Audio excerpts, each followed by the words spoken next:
금리 인상과 부동산 경기 침체로 부동산 금융에 주력했던 증권사들의 부실 가능성에 시장 안팎에 관심이 쏠리고 있습니다. 이미 올해 1분기 부동산 PF 연체율이 증가한 것으로 나타난 가운데 2분기에도 추가 상승 가능성이 제기되고 있습니다. 금융당국은 이들 증권사에 대한 강도 높은 감독에 나선 상황입니다. 김혜수 기자입니다. 전 세계적인 인플레이션에 미국 연방준비제도는 이번 달 FOMC에서도 기준금리를 한꺼번에 0.75%포인트 올리는 자이언트 스텝을 밟을 것으로 전망되고 있습니다. 급격한 금리 인상에 당장 타격을 받는 곳은 바로 부동산 시장. 막대한 유동성에 따른 경기 호황으로 부동산 금융에 집중했던 증권사들은 그야말로 비상이 걸렸습니다.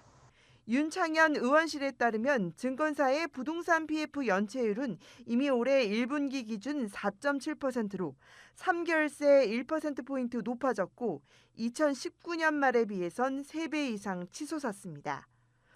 증권사의 부동산 PF 채무 보증액만 25조 원에 육박한 가운데 금리가 추가로 인상될 경우 리스크가 높아질 우려가 큽니다.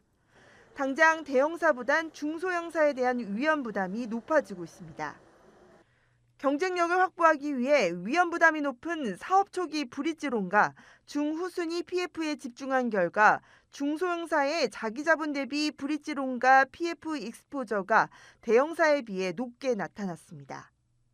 부동산 경기 호황의 지속, 금융사 간 경쟁 심화, 그리고 고수익 추구 성향 확대 등의 요인이 맞물리면서 브릿지론 등의 사업 초기 단계 익스포저가 크게 증가했습니다. 본 PF로의 전환이 어려운 가운데 확보된 담보 가치가 낮은 고 LTV, 중후순위 브릿지론을 중심으로 손실이 발생할 가능성을 우려하고 있습니다.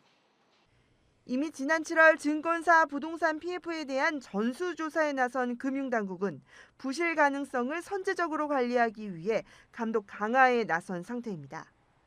금감원 관계자는 금리가 상승하는 상황에서 추후 연체율이 올라갈 가능성도 있다면서 현재 매달 받는 정기 보고서 외에 수시로 증권사 부동산 PF에 대해 전화와 면담을 통해 감독을 강화하고 있다고 말했습니다. 당국은 2분기 등 상반기 연체율 수치를 최종적으로 분석한 뒤 결과에 따라 대응 방안을 마련할 예정인 것으로 전해졌습니다.